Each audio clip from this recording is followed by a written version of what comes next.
Vamos lá, pessoal, vamos começar. Muito bom. Já deu um tempinho aí, né, pessoal chegar. É, Boa noite a todos.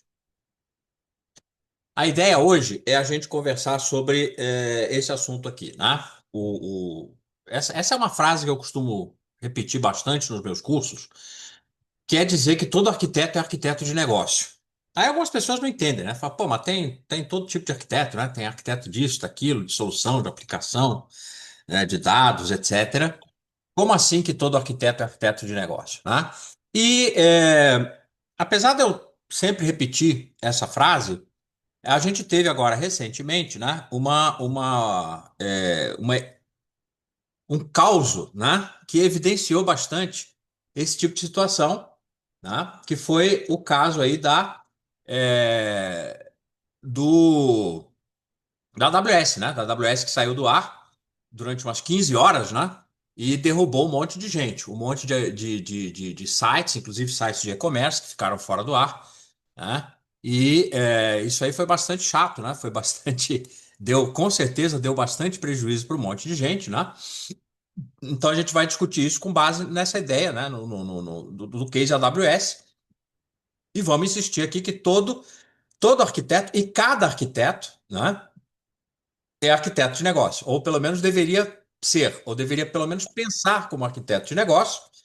E aí a gente vai já emendar com essa ideia. Tá bom, por que que por que que eu tenho, que é uma outra reclamação constante, né, do pessoal de arquitetura, principalmente de arquitetura de TI, que não consegue vender a ideia de arquitetura dentro da empresa. Então, o pessoal fala que, pô, caramba, né? Eu tenho aqui, a gente eu não sou respeitado, né? Então, a nossa área de arquitetura ela não é respeitada, ninguém sabe o que a gente faz, o pessoal diz que a gente só faz burocracia, etc, etc. Então, vamos discutir um pouquinho isso aí também e vamos discutir como introduzir a arquitetura de negócio no ambiente com apenas arquitetura de TI, né? Que essa é a grande questão. A maioria das empresas que tem algum tipo de arquitetura hoje em dia, tipicamente só tem arquitetura de TI, né? Não tem mais do que isso. É, e aí a gente vai discutir isso, né? Tá bom, vamos supor que você está numa empresa que tem uma arquitetura de TI, que está rolando, que está funcionando, etc., mas que você não consegue expandir para ter efetivamente uma arquitetura corporativa. Então, o que que eu posso fazer? Então, a gente vai dar algumas ideias aqui para a gente discutir, né? Bom, então, vamos começar discutindo justamente o caso da AWS. O caso da AWS, todo mundo sabe, né? Provavelmente, quase todos nós sofremos pessoalmente, né? Esse caso, né? No meu caso aqui, eu estava eu tava tentando fazer minha compra do mês aqui no e-commerce, né? No supermercado, e não consegui, né? Então, tudo bem, depois eu fiz. Para mim, não foi grande prejuízo, mas para as empresas, e principalmente para as empresas de e-commerce, pode ter sido um prejuízo bastante grande, né? E uma coisa interessante é que se você pensar em termos de arquitetura corporativa, o problema que aconteceu na AWS, quer dizer, não na AWS, isso não vou discutir aqui a arquitetura da AWS, porque não sei, não conheço, não é problema meu. O que eu vou discutir aqui é o seguinte: se a sua empresa tinha toda a sua operação baseada na AWS, ela ficou fora do ar durante 15 horas, tá? E o grande problema é o seguinte: de quem foi a decisão de colocar a operação da sua empresa na AWS, certo? Se você pensar em termos de arquitetura corporativa, a decisão de colocar a operação da empresa rodando na nuvem, né, especificamente aqui na AWS, é uma decisão que a gente, né, diria, em termos de TOGAF, etc., a gente diria que é uma decisão de arquitetura de infraestrutura, arquitetura de tecnologia. Não é uma arquitetura, não é arquitetura de negócio, não é arquitetura de aplicação, não é arquitetura de dados, nada disso. É arquitetura de infra. Então, quando eu decido aonde os sistemas vão rodar, qual é a infra que eu preciso para rodar os meus sistemas, isso é uma decisão de arquitetura de infra. E aí muita gente vai dizer, caramba, eu sou arquiteto de infra, por que que eu tenho a ver com o negócio, né? Como é que, se eu sou arquiteto de infra, por que que eu tenho que pensar como arquiteto de negócio? Bom, a resposta para essa pergunta foi justamente o que aconteceu, certo?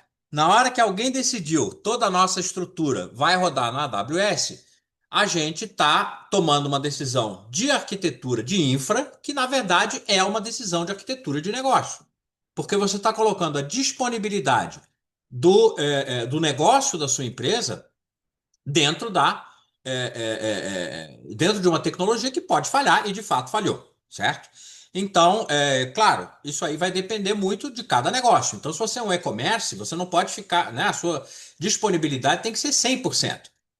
E então você tem o pessoal que, né, de e-commerce, por exemplo, que dependeu, que colocou toda a sua infraestrutura naquele um servidor, né, naquele site da AWS, né, que inclusive eu vi toda uma discussão, teve toda uma discussão sobre esse assunto no meu grupo de ex-alunos, e o pessoal aprofundou bastante, né, levantou lá uma série de questões, eu dei uma olhada por aí. Não vou dizer que eu conheço a fundo a situação, mas alguns disseram que, inclusive, era possível você ter, através aí de espelhamento e balanceamento de carga, etc, etc, usando outros data centers aí da própria AWS, que era possível, inclusive, você ter uma disponibilidade maior, você não sofrer esse impacto aí usando a própria AWS, né? Nem precisaria ser multi-cloud, você poderia ter usado mais de um data center da AWS e tudo bem, né? Então, tipo assim, se caísse uma, poderia usar outra. Ou talvez você pudesse ter decidido fazer um esquema multi-cloud de tal maneira que se a AWS inteira caísse, você rodasse em outro lugar, etc. Então, quem tomou essa decisão? Eu não sei. Em cada empresa, alguém tomou essa decisão. Não sei se essa decisão foi tomada pelo arquiteto de infra, pela própria área de infra, não sei o quanto que as áreas de negócio participaram dessa decisão. E aí a gente, né, teve uma discussão aí bastante interessante, né, no nosso grupo de ex-alunos, aonde a gente discutiu essas questões, né? Tipo assim, quem aprovou isso aí? Por que que isso aí foi aprovado desse jeito? Porque é um negócio meio óbvio, né, gente? A própria AWS, ela tem lá um SLA, ela não tem 100% de disponibilidade. Aí eu andei estudando, pesquisando por aí, alguns disseram que a queda da AWS estava dentro do SLA, outros disseram que não, porque o SLA tem que ser considerado por mês e não por ano, mas se fosse por ano, estaria dentro, né? Se você pegar lá uma disponibilidade de 99,9%, essas 15 horas aí, digamos assim, estava dentro do contrato. Agora, mesmo que é, o SLA tivesse sido violado, como é que a AWS te ressarce quando ela viola o SLA? Ela te dá créditos, ela te dá créditos para você usar a própria AWS sem ter que pagar. Ela não ressarce para você o seu lucro, os seus lucros cessantes, as vendas que você não fez. Tudo isso não vai ser ressarcido, isso é perda mesmo, né? Então imagina o sujeito está lá, o cliente vai entrar num site de e-commerce para comprar alguma coisa e o site está fora do ar.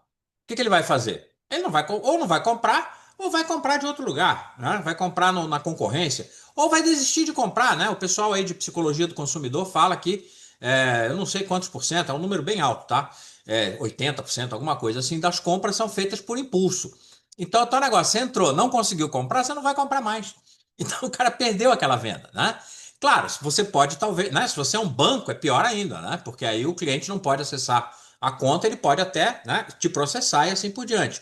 Agora, é óbvio que se você é uma empresa que o teu site é só um site institucional, que você não faz negócios pelo site, isso aí, é claro, o impacto vai ser muito menor. O impacto vai ser muito menor, porque, sei lá, o seu site ficou fora do ar durante meio período, tá? Tudo bem, né? Tipo assim, as pessoas que entrar no seu site para saber quem você é, quais são os seus serviços, blá blá blá, não vão ter, é um pouco chato, mas você não vai ter muito prejuízo.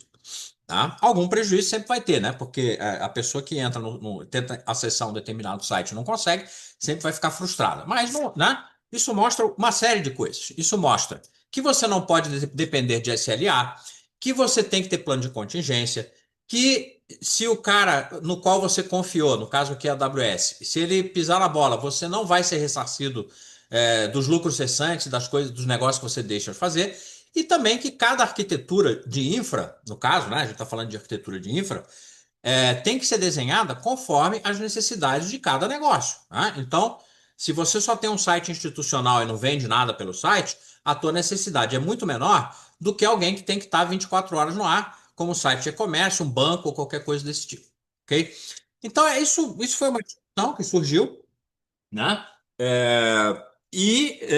Meio que ilustrou, né, essa coisa que eu sempre falo, de que que todo arquiteto é ou deveria ser um arquiteto de negócio, E aí, né, eu estava já preparando, né, eu já tinha reservado essa data aqui para fazer esse webinar. Eu estava com outra ideia na cabeça, que eu deixei para semana, para daqui a 15 dias, né? E assim que aconteceu o negócio da AWS, eu falei, pô, beleza, então vamos falar sobre esse assunto aqui, né? Então, para a gente continuar, quem é meu ex-aluno, ou já assistiu meus webinars, está cansado de saber disso aqui, porque eu sempre falo disso, né?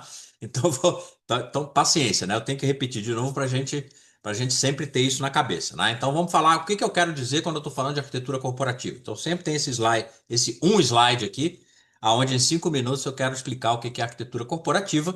Então, a gente sabe, a gente lembra que a arquitetura corporativa, ela começa com a visão estratégica da empresa. Então, toda empresa tem um dono, o dono tem uma visão, essa visão diz assim: olha, em 5 anos, 10 anos, 15 anos, em tanto tempo no futuro, aonde que a gente quer estar, né? Como é que tem que ser a minha empresa daqui a tanto tempo? Então, isso é a visão. Para atingir essa visão, a empresa vai escolher uma estratégia, que é um caminho para chegar lá. E aí é aí que entra o arquiteto corporativo, né? O arquiteto corporativo, o dono da empresa vai chegar para o arquiteto e vai dizer o seguinte: olha só, é nesse ponto que eu quero estar, eu quero ter essa cara daqui a 5 anos. O que que eu preciso para chegar lá? Né? Que coisas eu preciso ter na minha empresa, que componentes eu preciso ter na minha empresa para chegar lá. E o arquiteto vai lá fazer o seu estudo e vai propor, né? Vai propor uma maquete, né? Vai mostrar o que que ele acha que a empresa tem que ter daqui a 5, 10, sei lá, quantos anos for aí dentro do horizonte de tempo pré-definido, né? E basicamente ele vai, né? Vamos supor que a visão estratégica eu sempre dou esse exemplo, né? A empresa está com problema de imagem, né? O cliente me odeia, joga ovo podre na porta da minha empresa. Então eu defino lá que a minha visão é que daqui a 5 anos a minha empresa seja mais querida do mercado. E aí o arquiteto vai olhar para isso e vai dizer o seguinte: bom, para você ser a empresa mais querida do mercado, você vai precisar você vai precisar de um novo processo de atendimento ao cliente. Seu processo é muito ruim. Você vai precisar de uma ouvidoria. Você, né, para ter uma ouvidoria, você vai ter que contratar um ouvidor que tem que ter essas e essas características, né?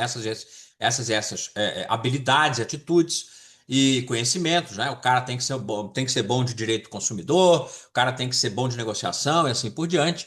Esse cara, essa área de ouvidoria que a gente está criando, ela vai ter que ficar em algum lugar físico, né? Vai ter que ter uma caixinha física onde esse lugar vai ficar, e assim por diante. Então, na verdade, o que que vai acontecer? Num primeiro momento, para atingir essa visão estratégica, o que que o cara está fazendo em termos de arquitetura? Ele está fazendo arquitetura de negócio. Por quê? Essas coisas todas que eu falei, o que que eu falei até agora? Falei de mexer em organograma, mexer em processo, né? Mexer em competências das pessoas, tudo isso é arquitetura de negócio, e eu nem comecei a falar de TI. Então, eu não vou dizer assim, você precisa de um CRM. Para que que eu preciso de um CRM se eu não mexer, por exemplo, no processo de atendimento ao cliente?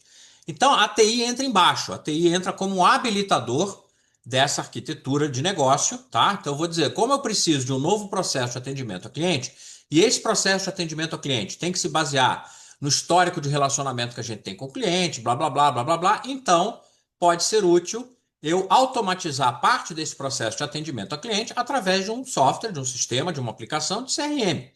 Né? Esse CRM tem que rodar em algum lugar. Ele vai rodar na nuvem, ele vai rodar aqui em casa. Onde é que ele vai rodar? Então, essas decisões de arquitetura, de aplicação de dados de infraestrutura, elas só existem para quê? Para dar suporte à arquitetura de negócio. Muito bem. Aí, depois disso, o arquiteto vai examinar a situação atual, vai mapear como é que a empresa funciona hoje, né? Que é aquilo que a gente chama de arquitetura as is, vai comparar as duas e vai chegar num troço chamado roadmap de arquitetura. Então, o que é o roadmap de arquitetura? Ele é a lista de coisas que eu preciso fazer para sair do exist e chegar no to be. Na prática, o roadmap de arquitetura é um portfólio de projetos.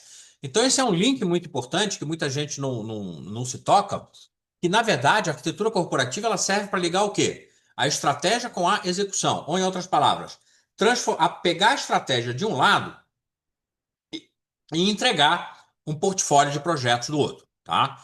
Então, é uma coisa interessante, né? Porque ao longo dos anos aí, conforme a gente vai dando treinamento, etc., e vai conversando com os alunos, A gente conhece uma série de empresas que até tem uma boa arquitetura, digamos assim, relativamente madura, né? Com vários arquitetos, etc. Mas raramente você tem uma boa integração com a gestão de portfólio de projetos. Então é esquisitíssimo, né? Porque, segundo o próprio TOGAF, a gestão de portfólio de projetos ela está embutida dentro do TOGAF, né? Que são as fases E e F. Então, isso aqui é muito importante, né? Como é que a gente transforma a estratégia num portfólio de projetos? Por que um portfólio de projetos? Porque são os projetos, né? Que vão levar você do exist para o to be.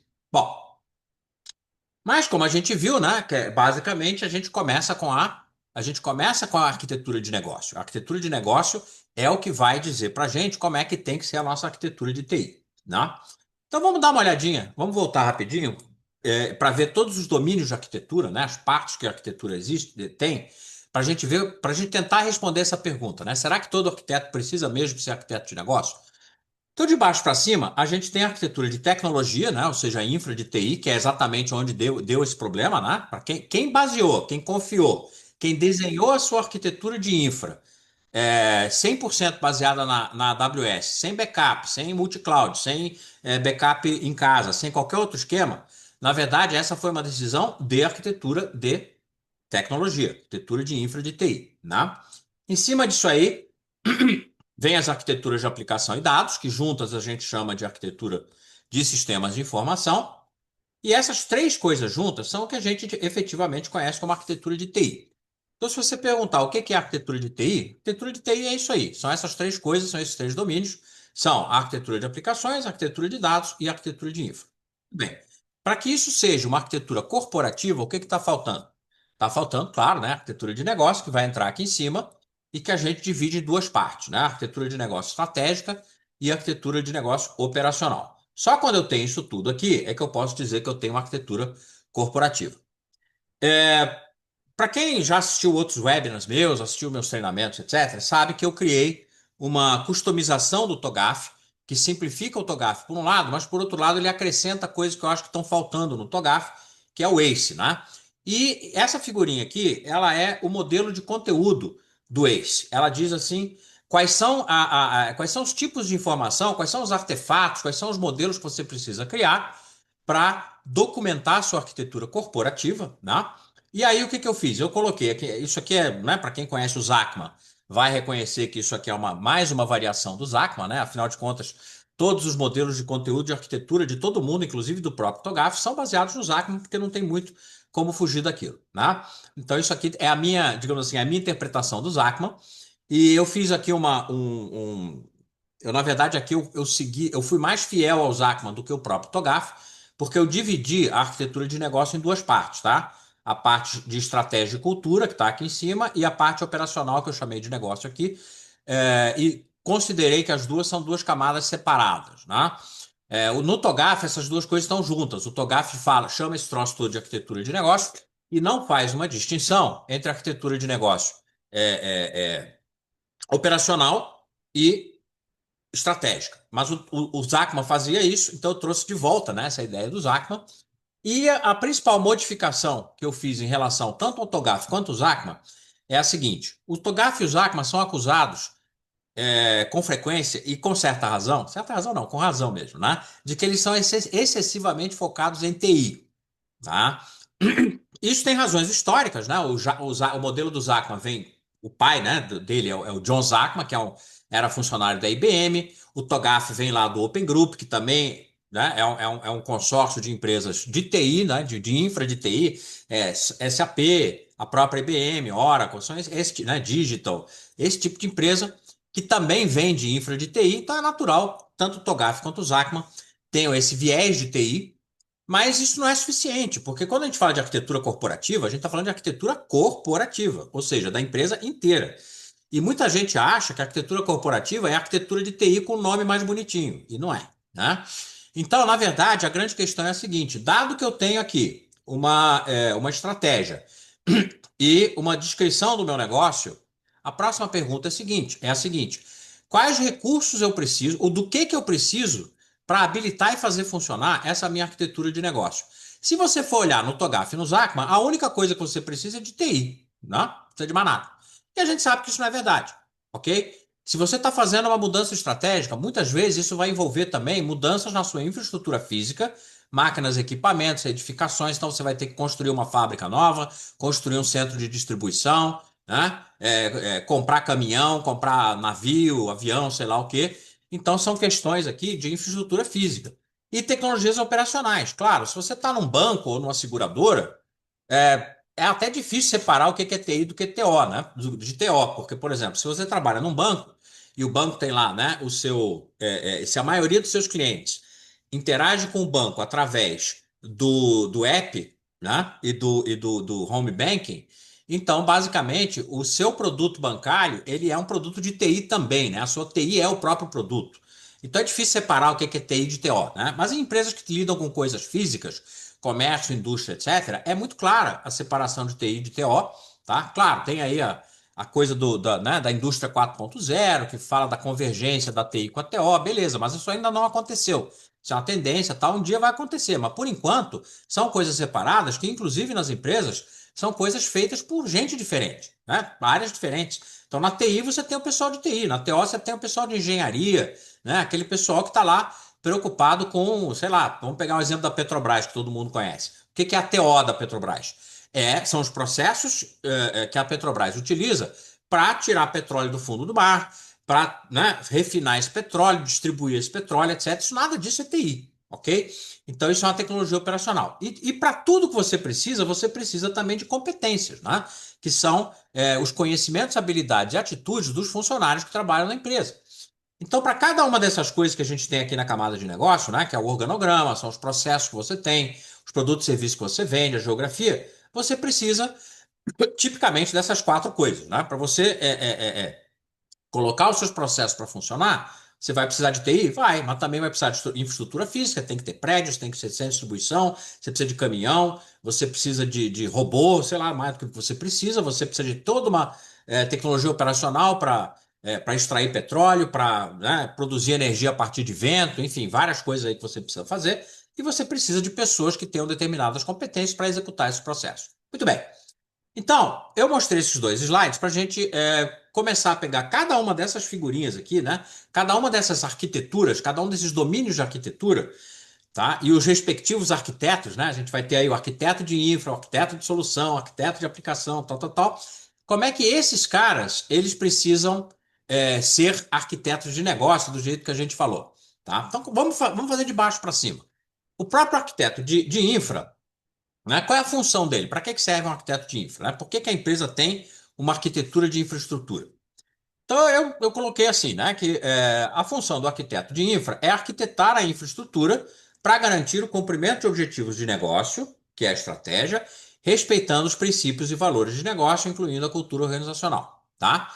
Então, é um bom exemplo. Eu acho que eu nem preciso ir mais para frente, né? Quer dizer, na verdade, a empresa que decidiu colocar toda a sua operação na AWS sem backup, né, sem multi-cloud ou sem, sei lá, de repente até num esquema lá dentro da própria, pelo que eu pude identificar, pelo que eu estudei, pelo que eu vi por aí, né, você poderia ter até esse backup dentro da própria Amazon, né, usando diferentes sites, etc. Não fizeram isso, né? Claramente não fizeram. Por quê? Porque os sites, como é que eu sei que não fizeram? Porque os sites saíram do ar, né?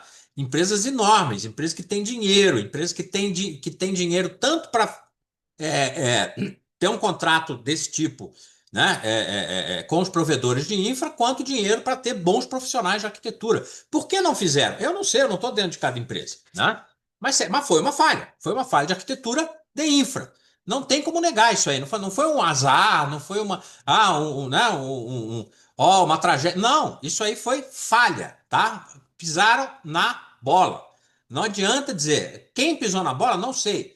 Pode ter sido o arquiteto que não pensou nesse assunto, pode ser que o arquiteto tenha dito lá para a chefia, olha, seria bom, né, ter um backup, ter uma situação aqui, né, uma redundância, blá, blá, blá, e de repente viraram para o arquiteto e falaram, não, isso é muito caro, não vamos fazer, vamos deixar assim mesmo. Então, eu não sei se essa decisão foi tomada pelo negócio ou se foi tomada pelo arquiteto, mas a falha foi uma falha de arquitetura de infra, tá? Se eu fosse o arquiteto de infra e tivesse proposto, né, uma situação, proposto uma arquitetura mais robusta, né, mais resiliente, e a chefia dissesse que não tem dinheiro para fazer isso, e não é verdade, né? Porque um monte de empresa que caiu aí tem muito dinheiro, tá? Então caindo, tipo assim, pisaram na bola mesmo. Isso aí acaba com a tua imagem, faz você perder cliente, é um horror, né? Então, se eu fosse um arquiteto de infra, tivesse proposto isso aí, e o pessoal disse, não, não vamos fazer porque é muito caro, a gente assume o risco, beleza, eu ia fazer os caras assinarem isso aí para depois não botarem a culpa em mim, né? Porque é o que normalmente vai acontecer. Na hora que dá, eu falo, olha, precisa ter redundância, resiliência, blá blá blá. Quanto custa? Tanto. Ah, muito caro, vamos fazer mais simples. Aí, quando na hora que dá pau, eles vão botar a culpa em mim, que sou o arquiteto. Então, eu vou querer que eles assinem isso tudo, vou fazer um belo de um parecer, listando todos os riscos, e na hora que der pau, se o cara vier botar a culpa em mim, eu vou enfiar isso aqui na cara dele, tá? Agora, de qualquer maneira, a gente poderia ter dito que os arquitetos que não conseguiram convencer a chefia da necessidade desse tipo de resiliência, provavelmente, mesmo que ele tenha identificado essa necessidade, ele teve aí uma falha de comunicação, uma falha de, vamos dizer, ele não conseguiu explicar para a chefia por que isso era importante. Isso pode ter acontecido.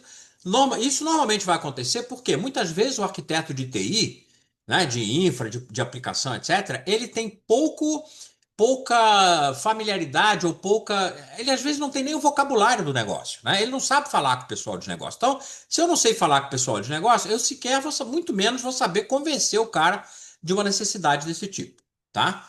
Então, essas perguntas todas, né? Eu vou decidir o que que vai para cloud, o que que vai on-premise, como é que vai ser essa arquitetura cloud e tal. Isso depende de quê? Gente, isso depende exclusivamente do negócio, ok?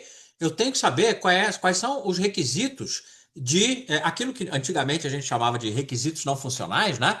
Eu quero saber isso, né? Robustez, resiliência, disponibilidade, performance, segurança, até talvez até a própria questão da interface de usuário, né? Qual é a tecnologia que eu vou utilizar para que tenha uma boa interface de usuário?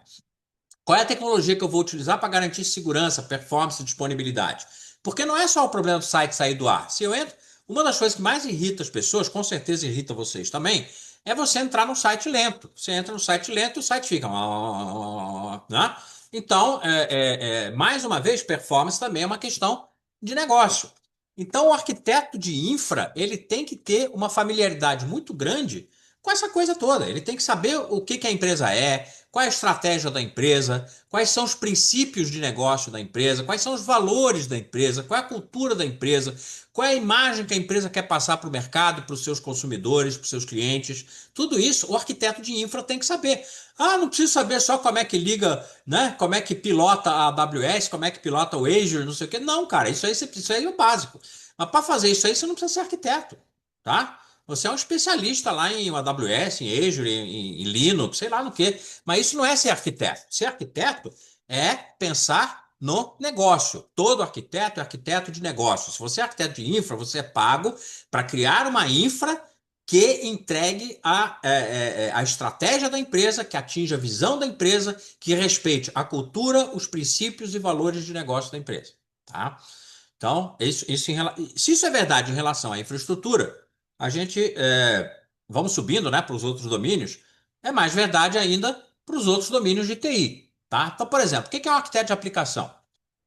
Eu coloquei da seguinte maneira, né, que a função do arquiteto de aplicações é selecionar e manter um portfólio de aplicações que garanta o cumprimento dos objetivos de negócio, ou seja, a estratégia, respeitando os princípios e valores de negócio, incluindo a cultura organizacional. Igual ao anterior, né, é a mesma coisa, só que agora é um pouco diferente. Enquanto o arquiteto de infra está bolando a infra da empresa, o que o arquiteto de aplicação faz? Ele está pensando no portfólio de aplicações, né? Aqui tem um ponto importante que muita gente confunde, né? Tem toda uma confusão de terminologia por aí. Não confundir o arquiteto de aplicações nem com o arquiteto de solução, nem com o arquiteto de software, tá? Muita gente, o pessoal mistura essas três coisas. O pessoal chama arquiteto de aplicação, de software, de solução, dá esses três nomes para o mesmo tipo de função, que seria desenhar a estrutura interna de uma aplicação, escolher linguagem de programação, ver tamanho de classe, quantos métodos tem que ter em cada classe, quais são os design patterns que a gente vai usar. Não é nada disso que a gente está falando, ok? Segundo o TOGAF, o arquiteto de aplicação, ele está preocupado com o portfólio de aplicações e a funcionalidade que elas têm. Eu costumo brincar até que o arquiteto de aplicação, ele não precisa nem saber programação, tá? Porque ele não está interessado. Para o arquiteto de aplicação, o sistema é caixa preta, tá? Ele não sabe o que tem lá dentro. Ele só quer saber o seguinte: que sistemas que a gente tem, que funcionalidades esses sistemas oferecem, essas funcionalidades, elas são suficientes para dar suporte ao negócio? Tem redundância de funcionalidade? Porque se tiver redundância de funcionalidade, provavelmente indica o quê? Uma redundância de aplicações. Eu tenho sistemas duplicados. E aí eu posso, né, fazer propostas do tipo, olha, padronização, fusão, simplificação. Olha, eu tenho, né, eu fui olhar lá na minha empresa e descobri que eu tenho 10 CRMs, né? Aí vocês vão falar, que exagero. Não, não é exagero. Tem um cliente que está fazendo curso de TOGAF agora comigo, né? Que ele falou, olha, na nossa empresa tem 10 CRMs, né? Como se explica isso? Se explica porque é uma empresa que passou por muitas fusões e aquisições. Então, cada empresa que eles foram comprando tinha o seu próprio CRM. Então, eles têm 10 CRMs lá dentro, né? Então, e é isso que faz o arquiteto de aplicação. Ele vai olhar e falar: caramba, a gente tem 10 CRMs. Como é que a gente vai resolver isso aí? Vamos ficar com um só? Se for para ser um só, qual vai ser? Como é que a gente vai pegar os dados que estão, né, nos vários CRMs e juntar num só? Esse é o tipo de preocupação de um arquiteto de aplicação. E aí fica evidente, né, o quanto que esse arquiteto de aplicação tem que estar ligado na arquitetura de negócio. Aí é mais claro ainda, né? Tipo assim, a arquitetura de negócio é o que diz o quê? Quais são os produtos que a gente vende, quais são os processos que a gente executa. Então, eu tenho que escolher o quê? Um conjunto de aplicações que dê suporte a esses processos de negócio, né? E esses processos de negócio, por sua vez, eles vão dar suporte à estratégia, vão entregar a estratégia da empresa e assim por diante. Então, é evidente que o arquiteto de aplicação precisa ser arquiteto de negócio nesse sentido, ok? Ele precisa entender que as aplicações que ele selecionar vão ter que seguir as diretrizes estratégicas, né? Coisas do tipo custo, complexidade, time to market, né? Flexibilidade. Então, por exemplo, ele tem que responder a seguinte pergunta: eu vou comprar, por exemplo, um pacote, eu vou desenvolver um sistema em casa. Qual é o grau de flexibilidade que esse sistema precisa ter na hora que a empresa, por exemplo, cria um novo produto, tá? Então, tipo assim, se a empresa criar um novo produto, eu posso customizar o software rapidinho, eu posso acrescentar um módulo para dar suporte aos novos processos, ou eu vou ter que fazer todo um processo do zero, etc, etc. Então, ele tem que desenhar uma arquitetura de aplicações que seja flexível. Tudo isso são decisões que não são decisões meramente técnicas, são decisões baseadas no quê? Nas necessidades de negócio, tá? Então, ele também vai se basear nos valores da empresa, né? Então, a empresa tem lá seus valores. Você vai lá no site da empresa, tem lá missão, visão e valores. Aí, valores que são muito comuns, né? Em várias empresas, questões relativas à transparência, à ética, também relativas à colaboração, etc. Então, ele tem que desenhar a sua arquitetura de aplicações que leve em conta essas questões de transparência, de colaboração. Eu vou selecionar aqui um pacote, um software, né, um SaaS. Como é que esse SaaS ele trabalha com colaboração, qual é a transparência que ele tem. Eu vou ter que basear a minha escolha do meu portfólio de aplicações nessas questões tipicamente de negócio. E até na própria cultura, né? Questões tipo comunicação, como que as decisões são tomadas dentro da empresa e assim por diante. Beleza? O que mais? Arquitetura de dados. Arquitetura de dados é a mesma coisa, né? Então eu tenho qual é a função do arquiteto de dados?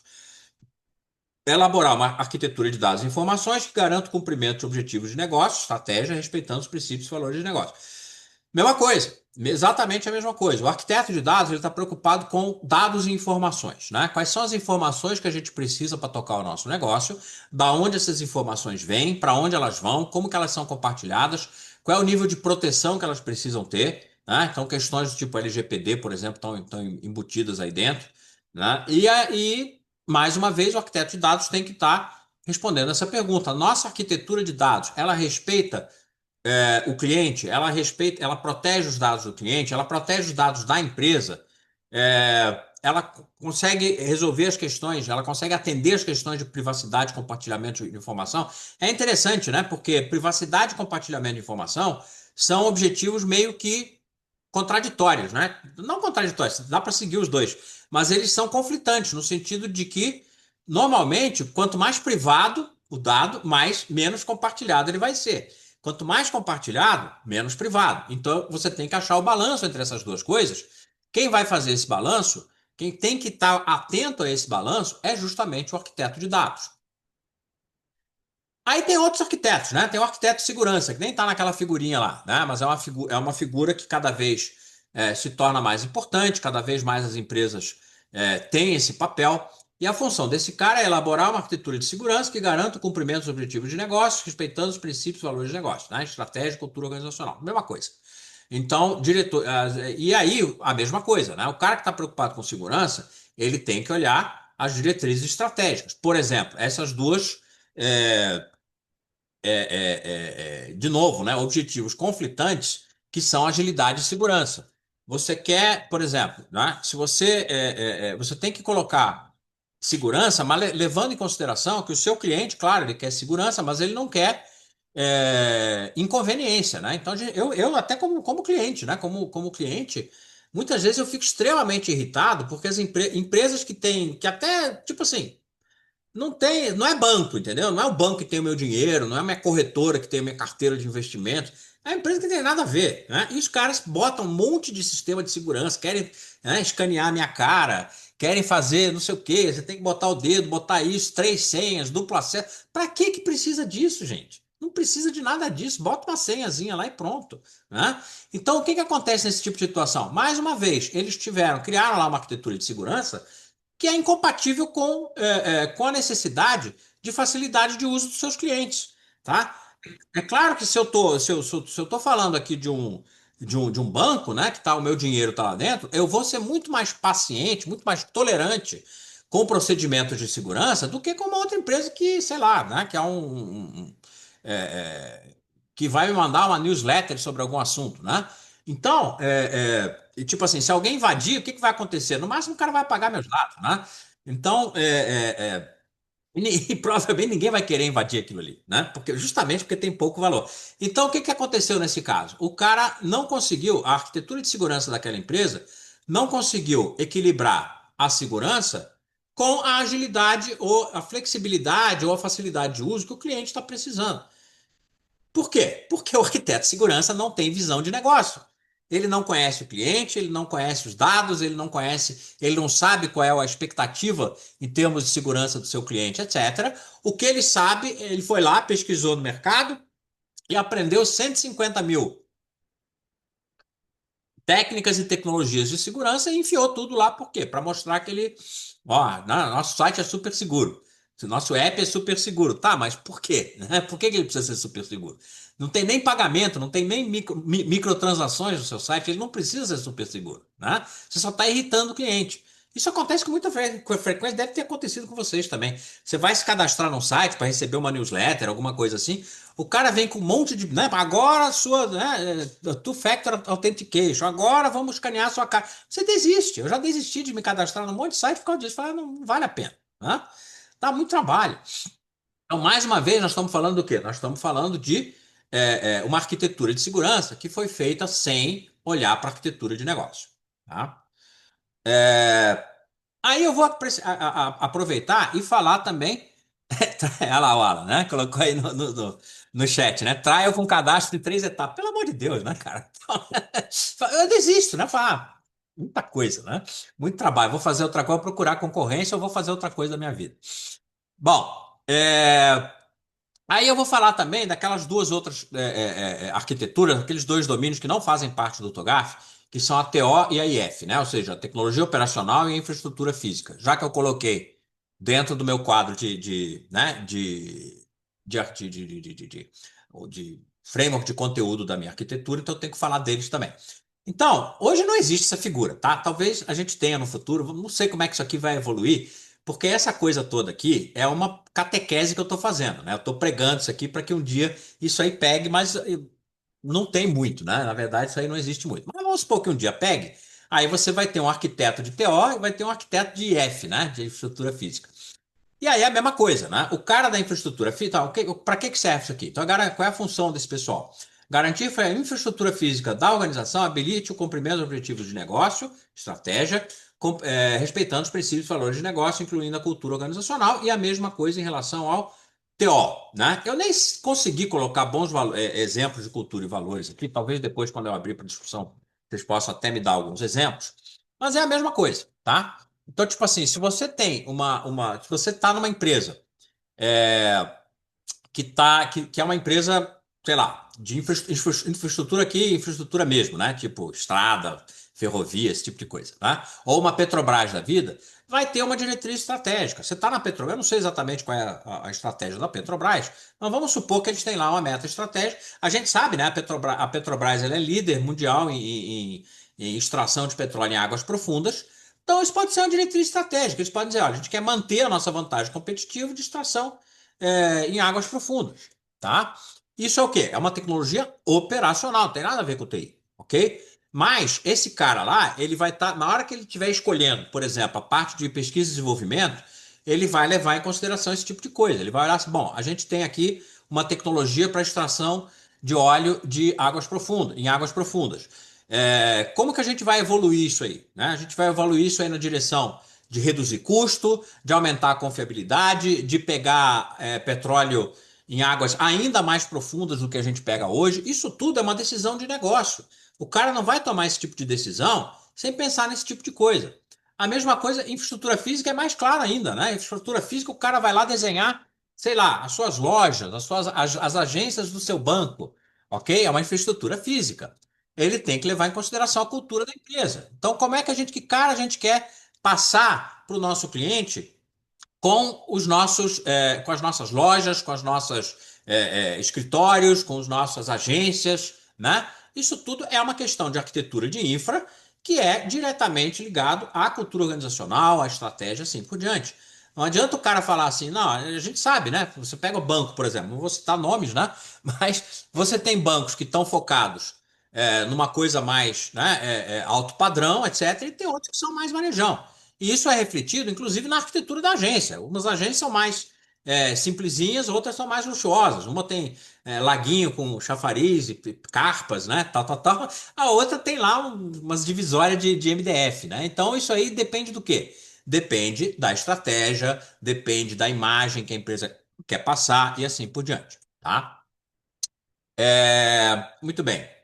E por último, né, a última caixinha que eu botei lá embaixo é a questão das competências, né? Que isso aqui é tipicamente uma arquitetura de RH, né? A gente poderia chamar isso aqui de arquitetura de RH, que é a arquitetura de competências, e é a mesma coisa. Qual é a função desse cara? Garantir que a organização disponha das competências necessárias para garantir hoje e no futuro o cumprimento dos objetivos de negócio, estratégia, respeitando os princípios e valores de negócio, incluindo a cultura organizacional. Então, é aquela coisa, qual é a diretriz estratégica, né? O cara tem que olhar, esse arquiteto de competências, ele tem que olhar o seguinte: quais são, como que é a arquitetura de negócio do meu to-be? Em outras palavras, responder perguntas do seguinte tipo: na hora que o to-be tiver implantado e tiver novas áreas e novos processos, etc., quais competências a gente vai precisar? Se eu vou criar uma ouvidoria, qual é a competência que tem que ter um ouvidor que eu vou contratar? Se eu vou melhorar o processo de atendimento ao cliente, quais são né, os conhecimentos, habilidades e atitudes, quais são as competências que o pessoal que atende cliente vão precisar ter no futuro, tá? E no presente também, né? Será que hoje nós temos pessoas aqui com as competências necessárias? E aí você vai ter que ir atrás disso aí. Você vai ter que olhar do tipo, questões do tipo treinamento, capacitação, on-the-job training, né? Tem uma série de coisas aí que a gente precisa pensar em termos de evoluir, né, as capacidades as competências dos nossos funcionários, que também está completamente ligado na estratégia e na arquitetura de negócio, tá? É, Então, tudo isso tem que ser levado em consideração, né? As políticas, né? A questão, por exemplo, né? Tem um monte de empresa que fala assim, não, a gente valoriza muito os nossos funcionários, né? Você coloca tá até nos valores da empresa e tal. Mas aí você vai ver, você vai, tá, mas como é que isso aí se reflete na prática? Você vai ver é meio que, tipo assim, nossos funcionários são gente boa, mas você vai ver qual é o investimento que é feito no funcionário, muito pouco, né? A empresa não investe no treinamento do funcionário, na capacitação, enfim, você tem todo esse tipo de situação. E questões de cultura também, né? Atitude em relação a risco, formalidade, soft skills, né? Quais são os soft skills que os nossos funcionários precisam ter, né? Qual é o grau de formalidade que os nossos processos precisam ter, como é que tem, qual que tem que ser a atitude relativa a risco que os nossos funcionários precisam ter. Então, mais uma vez, é uma das coisas que está lá dentro, né? Que faz parte aqui é mais um arquiteto, né? Que tem que estar olhando para a arquitetura de negócio. E o nosso famoso arquiteto de soluções, que é o cara que está em todo lugar, aqui tem uma questão interessante, que é mais uma vez, é, tipo assim, arquiteto de solução é o primeiro papel de arquitetura que aparece em toda empresa. Tá? Toda empresa que tem algum tipo de arquiteto tem arquiteto de solução. Os outros arquitetos normalmente vêm depois, né? Arquiteto de aplicação, de negócio, de dados, de infra e tal. Esses caras aparecem mais tarde. Tipo assim, o primeiro arquiteto que aparece na empresa é o arquiteto de solução. Mas muita gente não sabe direito o que que esse cara é, quem esse cara é, o que que ele faz, né? Então, é comum confundir o arquiteto de solução, por exemplo, com o desenvolvedor sênior. Não é a mesma coisa. Aí está confundindo, sei lá, arquiteto de solução com arquiteto de software, né? Até, em teoria, a função do arquiteto de solução é essa aqui, tá? Elaborar soluções dentro do guarda-reio arquitetônico da organização que cubram todos os domínios e garantam o cumprimento dos objetivos de negócio, estratégia, respeitando os princípios e valores de negócio, incluindo a cultura da organização, tá? Então, veja bem, a maioria dos arquitetos de solução são caras que eram desenvolvedores, né? Eram dev. Então, o background teórico e prático do cara é software, né? É aplicação, é desenvolvimento de software, né? Engenharia de software, esse tipo de coisa. E muitas vezes esse cara não tem um grande conhecimento nem de negócio, nem de infra, nem de dados. E nem das outras coisas que eu falei aqui, tá? De segurança, etc, etc. Em teoria, o arquiteto de solução, ele é focado numa determinada área da empresa, né, nos projetos lá que ele toca. Então, normalmente o conhecimento de negócio dele é mais limitado, não é tão holístico, mas é um conhecimento holístico em relação aos domínios de arquitetura. Em teoria, um arquiteto de solução, ele tem que desenhar uma solução que atenda os guarda-reios de todos os domínios da empresa, porque esses guarda-reios foram definidos lá pelos arquitetos corporativos, né? Então você tem lá o arquiteto corporativo de aplicação, ele define determinados padrões, de dados faz a mesma coisa, de infra faz a mesma coisa. Cada um desses caras aí vai definir, bom, quais são os building blocks que podem ser usados, etc. O arquiteto de solução, ele vai ajudar as equipes de implementação a construir uma solução usando quais building blocks? Aqueles building blocks que estão dentro do guarda-reio. Aqueles building blocks que podem ser usados, digamos assim, né? Então, como é que ele vai saber qual é o melhor building block para cada situação? Só tem um jeito, conhecendo o ambiente da empresa, claro, e conhecendo o negócio, tá? Ele tem que olhar quais são as diretrizes estratégicas da empresa, para onde a empresa está querendo ir, qual é a estratégia da empresa nesse momento? É corte de custo? É crescimento? É melhoria da imagem? Você precisa saber disso porque isso vai influenciar a maneira que você vai desenhar a solução, ok? Então, é isso. Muito bem. Então, isso aqui eu passei pelos vários papéis, né, dos vários tipos de arquiteto. E, então, muitas vezes é essa discussão, né? Você é um arquiteto de TI, um desses aí que eu falei, não é um arquiteto de negócio, e você fica lá reclamando que a gente não consegue vender a ideia de arquitetura, a gente não é respeitado, a gente não é ouvido, ninguém chama a gente para as reuniões, a gente só fica sabendo que as coisas né, acontecem depois que elas já aconteceram, tá? O TLDR disso aí, né, é que, tipo assim, por que que a arquitetura não vende? TLDR não tem arquitetura de negócio, tá? Eu estou profundamente convencido que o principal motivo pelo qual a gente não consegue adquirir o respeito, digamos assim, né, dentro da empresa, é porque não tem arquitetura de negócio. Porque sem arquitetura de negócio, ó, o pessoal de negócio não vê valor na arquitetura. Você fica lá falando de rebimboca da parafuseta, tá? Um monte de coisas de tecnologia, linguagem de programação, containers, né, interfaces, REST, não sei o quê, tal, tal, tal, o cara você não sente o que você está falando, né? Se ele não sabe o que você está falando, ele vai falar, isso é, né? Os caras estão aí, esses malucos aí da TI ficam falando essas coisas. Se ele não vê arquitetura de negócio, ele não vê o valor do que você está fazendo.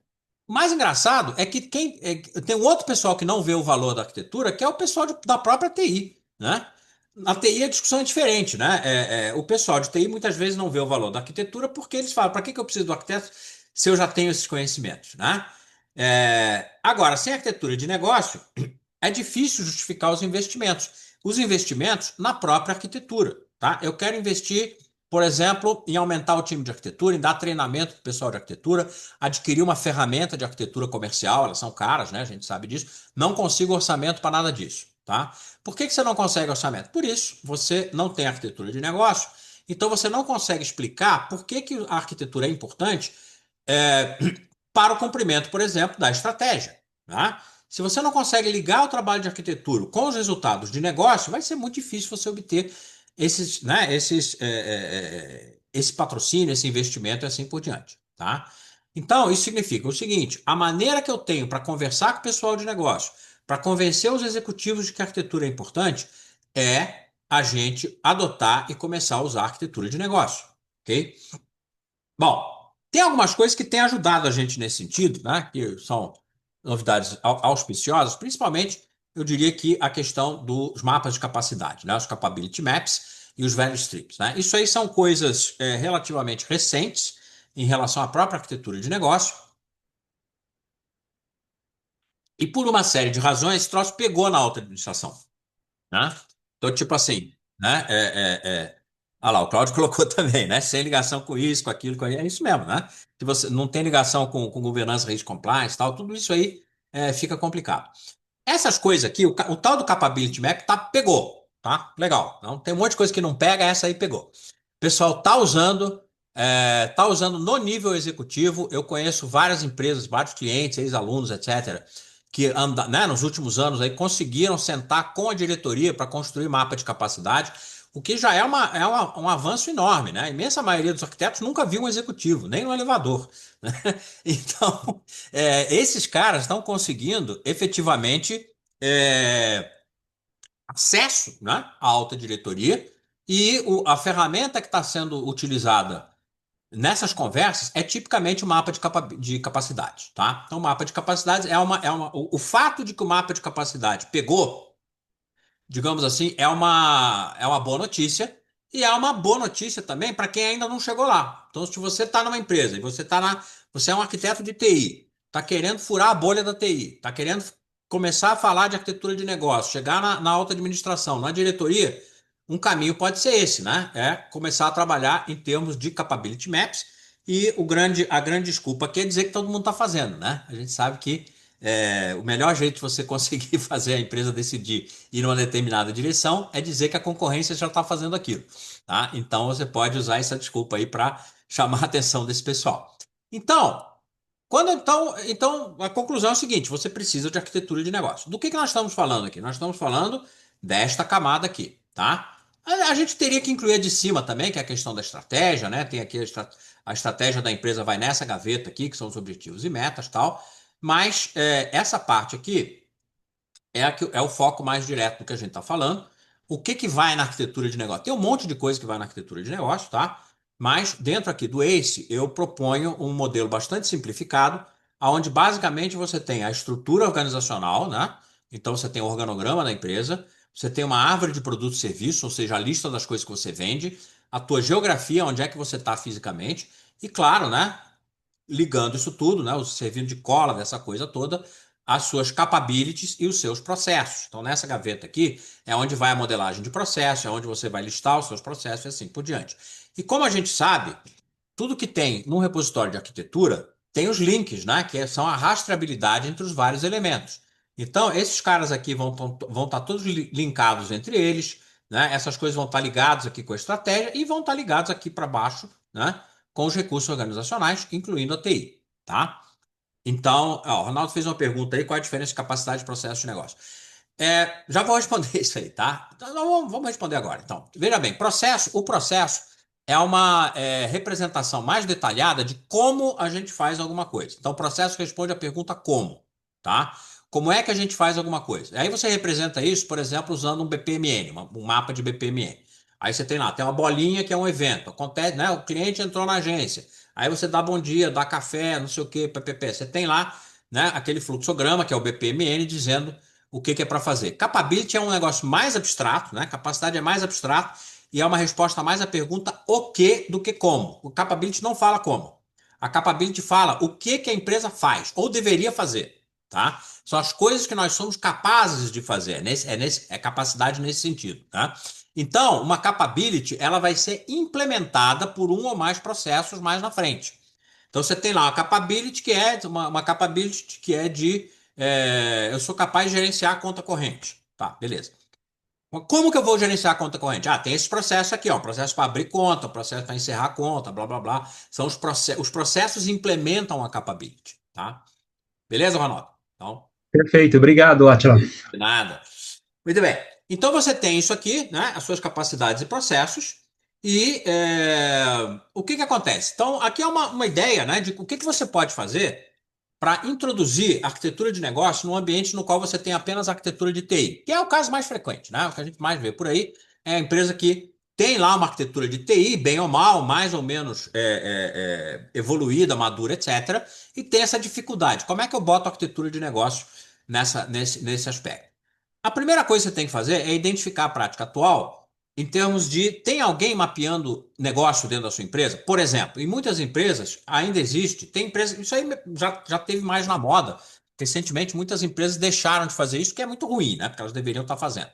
Mas muitas empresas têm ou tinham áreas de processo, tá? Que é o pessoal que vai lá, mapeia processo, descobre quais são, como é que as coisas funcionam, propõe melhoria de processo e assim por diante. Em muitos lugares, infelizmente, essa área de processo acabava gerando pouco valor, no sentido de que a única coisa que eles faziam era mapear processo. Tipo, era desenhar a BPMN para descrever como que o negócio funciona, ou mais precisamente, como o negócio deveria funcionar, né? Porque esse levantamento de processo normalmente tinha mais a ver com a teoria do que com a prática, né? Agora tem toda essa coisa de process mining, que é a ideia de você identificar como é que os processos funcionam automaticamente, né? Usando instrumentação e ferramentas que vão lá e veem como é que as coisas funcionam. Beleza, isso aí pode ajudar também. E, inclusive, pode ser um bom lugar para você começar a mexer com essa questão de processo, tá? Então, a primeira coisa é identificar: tem alguém fazendo arquitetura, tem alguém fazendo coisas relacionadas com a arquitetura de negócio dentro da empresa? Por quê? Porque se tiver, aí você vai ter que fazer aí vai ter uma ação política para ser feita, tá? Muitas vezes, o que é a situação é super comum, tá? Se não tem uma área de processo, tanto melhor, porque não tem que brigar com ninguém, tá? É bom e é ruim, né? É bom por causa disso e é ruim porque ninguém está fazendo. No caso de haver uma área de processo, isso pode ser bom se você conseguir fazer uma parceria com esse pessoal. Só que o que, que acontece muitas vezes é que essa área de processo muitas vezes está inclusive em outra, não está na TI, está em outra vice-presidência, está em outra diretoria, tá? Muitas vezes está lá na diretoria de RH, é um negócio bem frequente, né? Pode ser parecer esquisito, mas é bastante frequente você ter a área de processo pendurada no RH, tá? E aí você vai ter que fazer uma parceria com esses caras, né? E eles podem, tipicamente pode haver algum problema político no sentido de que você começa, por exemplo, a querer mapear a tua arquitetura de negócio e o cara acha que você está invadindo o quadrado dele. Então, cuidado aí com essa questão política. Você tem que, você não pode, a tua função não é invadir o quadrado dos caras, né? É você fazer uma parceria.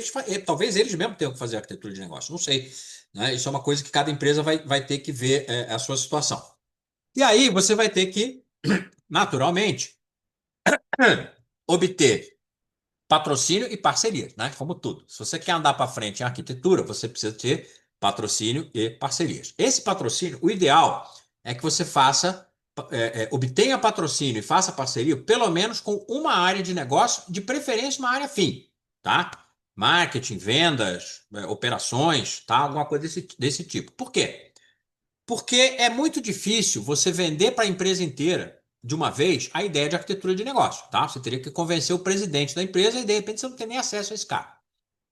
Então, uma boa maneira é você começar por alguma área, tá? Então você não, né? Você arruma lá pega lá uma área de negócio com a qual a TI tem um bom relacionamento. Toda empresa é assim, né? Toda empresa tem lá, se olhar para o organograma, tem um monte de área de negócio. Tem algumas áreas com as quais a TI tem um bom relacionamento e tem áreas com as quais a TI tem um relacionamento ruim. Então procura lá aquelas áreas. e você sabe quais são, né? Normalmente, essas áreas com bom relacionamento é onde você faz POC, é onde você testa novas tecnologias, tal, porque os caras né, topam tudo, tem um bom relacionamento. Pega essa área e faz uma parceria com os caras, vira para os caras lá e tenta convencer os caras, olha só, tem esse negócio chamado arquitetura, a gente quer fazer arquitetura de negócio aí da tua área, vamos lá? E aí você consegue o patrocínio e a parceria desse pessoal, tá?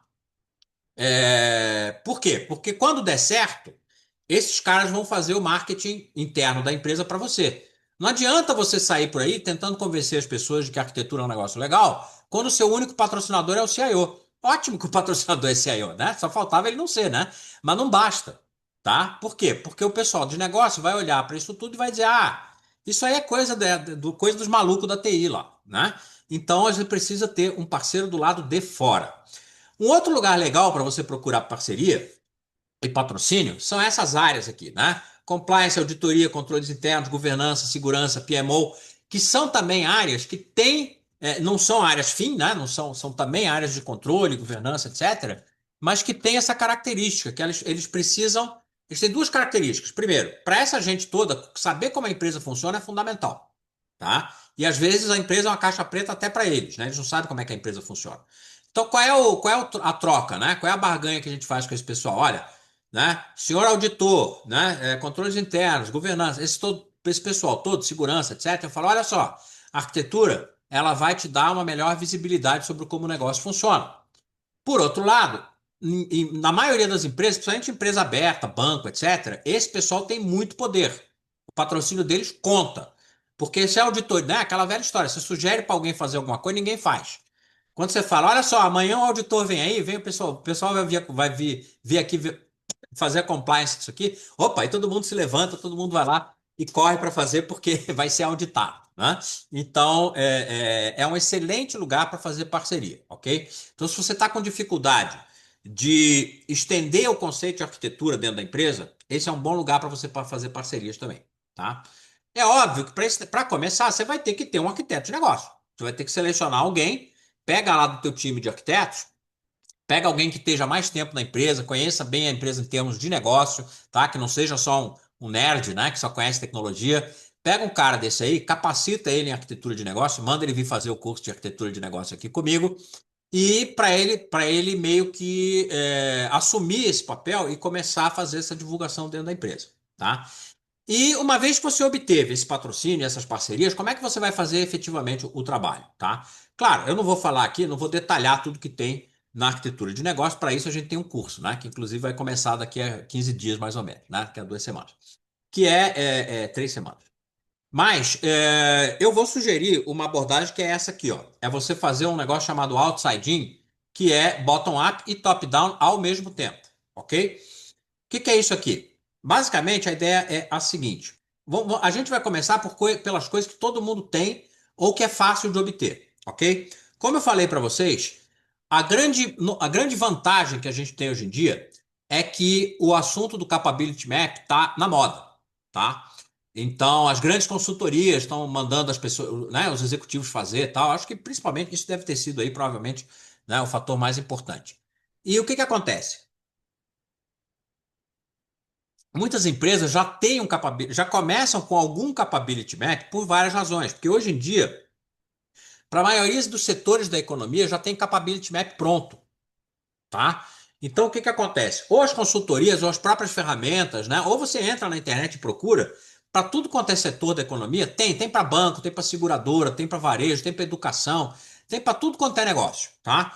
Então você pega, vai no mercado, Telecom, né? Telecom já tem há mais tempo do que todo mundo, né? Inclusive, né? Ele tem lá o ITOM, né? O ITOM não é só um capability map, mas ele é uma arquitetura de negócio para empresas de telecom. Então, basicamente, a ideia é a seguinte: você olha lá na sua empresa, procura no mercado, vê se tem algum capability map pronto. O que eu quero dizer com capability map pronto? Normalmente, o capability map pronto, né, ele vai dizer quais são as capabilities que uma empresa desse setor tipicamente tem que ter. E aí você vai usar isso aí como base para construir o seu. Você vai basicamente customizar aquilo, né? Você vai colocar outras capabilities, vai mudar o nome das capabilities, vai juntar coisas, separar coisas, etc. Mas você não vai começar do zero. Se quiser começar do zero, também dá para fazer. Mas supondo que alguém te deu, né? Que você achou na internet, o consultor veio e trouxe para você um capability map mais ou menos pronto, você vai sentar com a diretoria, identificar quais são as capabilities que você precisa e beleza.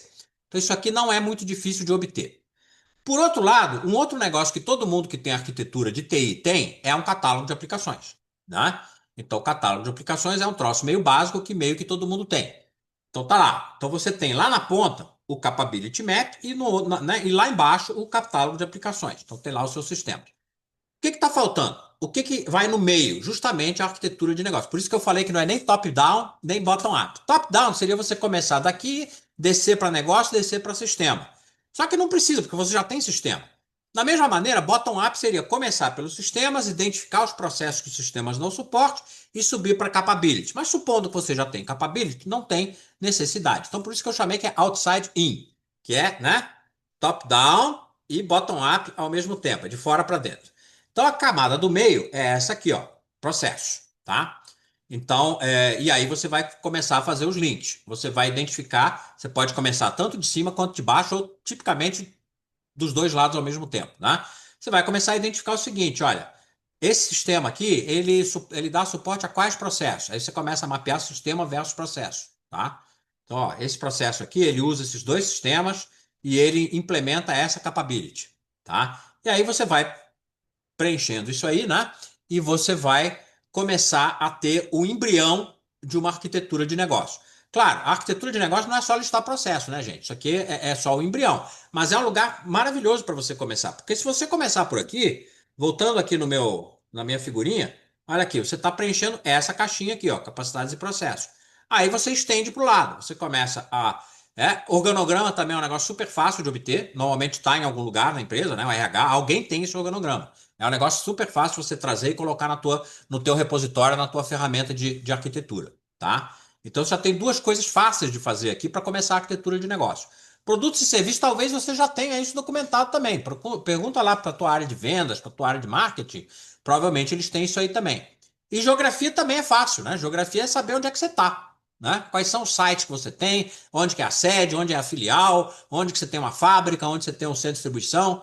Isso também é mole de conseguir. Então, é uma informação que não é tão difícil de conseguir e que vai permitir lá na frente você começar a é, ser capaz de identificar como que a arquitetura de negócio tem que ser e, portanto, começar a responder perguntas de negócio. E aí você vai começar a justificar a sua arquitetura de TI em termos de negócio. Porque você vai dizer o seguinte: por que que tem que trocar esse sistema aqui?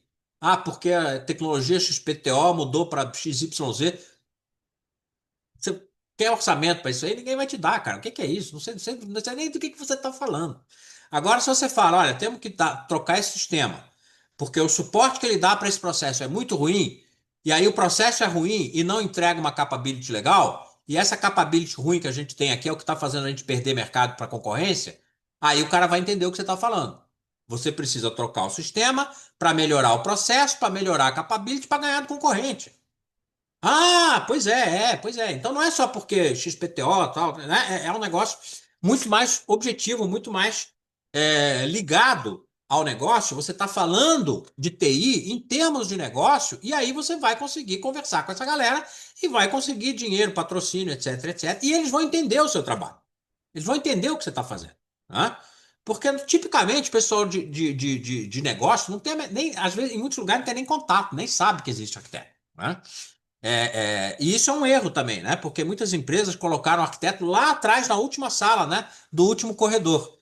Então, também ninguém sabe. Em teoria, os arquitetos em geral, e principalmente o arquiteto de negócio, ele tem que estar andando lá nas áreas de negócio. Ele não é um cara para ficar escondido lá no subsolo da TI, tá? Como acontece em muitos lugares. Isso aí é uma mentalidade que surge provavelmente porque boa parte das áreas de arquitetura foram iniciativa do pessoal de infra. E tá tudo certo, alguém tem que começar. Mas como a infra é lá atrás, é lá no subsolo, né? Até o nome, né? Infra, embaixo, né? Como a infra é um negócio que está muito longe do usuário, aí acabou que as áreas de arquitetura meio que herdaram um cantinho lá no subsolo e ninguém sabe que os caras existem. Mas não pode ser assim, não. A arquitetura tem que ser o quê? Por exemplo, os arquitetos tipicamente têm que estar conversando com os executivos de negócio. No mundo maduro de arquitetura, arquiteto mal aparece na TI, né? Ele passa a maior parte do tempo andando nos corredores do negócio, ok? Bom, e aí, né, você começa por isso aqui. Isso aqui é um embrião, e isso vai crescer. E aqui eu estou mostrando, né, o metamodelo aqui da linguagem Archimate, né? Vocês devem saber, Archimate é a linguagem de modelagem de arquitetura do próprio Open Group, que também é dono do TOGAF, tá? E olha só, quando você só tem arquitetura de TI, que tipo de coisa você está modelando? Essas aqui, ó. Essas azuisinhas, que são. Você está criando, está desenhando essas caixinhas azuis, que são as caixinhas que representam as suas aplicações e dados, né? E a sua infra, que são esses verdinhos aqui, tá? Então é isso aqui que você tem. Quando você está introduzindo arquitetura de negócio, você está introduzindo essas três, ó, motivação, estratégia e negócio. Então você tem aqui ó, os componentes de negócio da sua empresa, por exemplo, ator e papel, processo de negócio, função de negócio, né? Tem várias outras coisas aqui.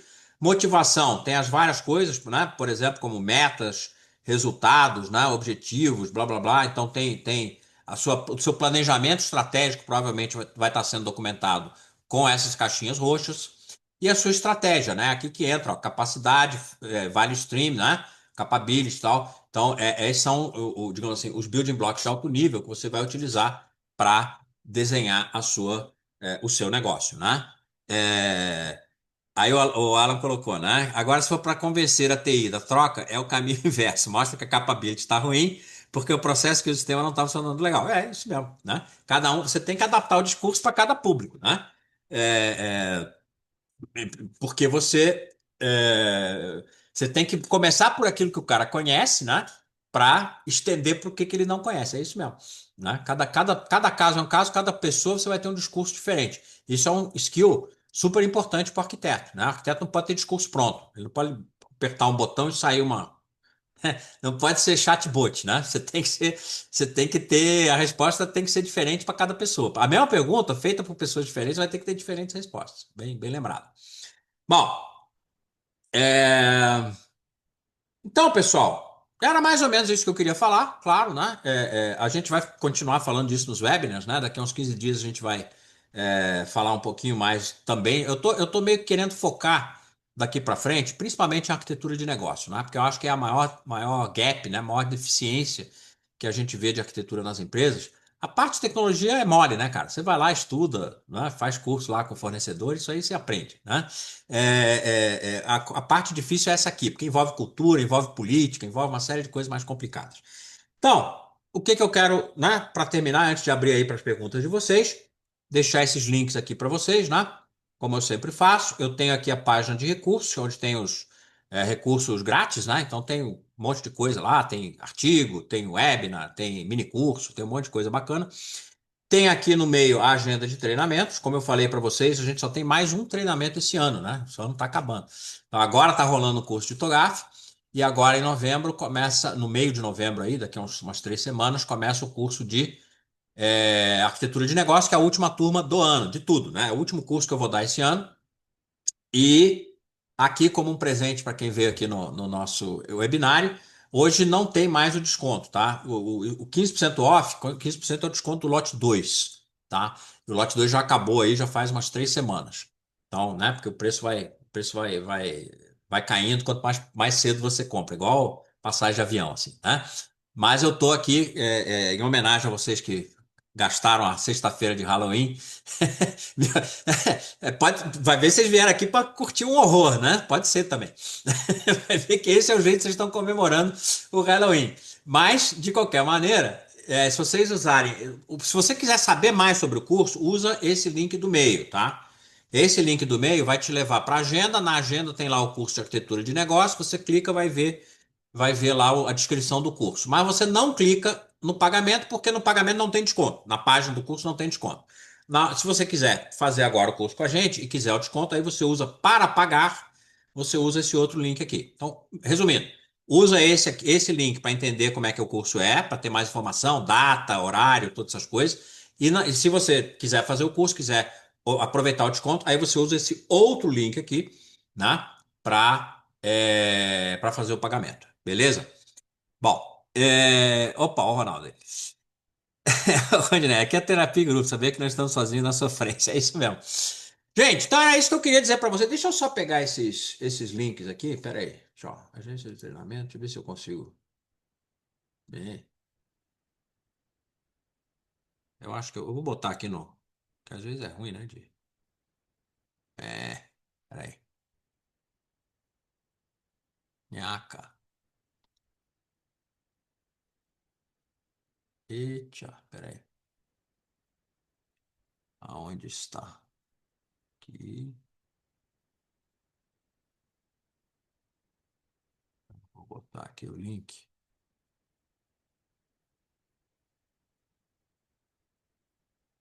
Aqui. Então, esse aqui é o link para o pagamento. E eu vou botar o link para a página do curso, tá? É,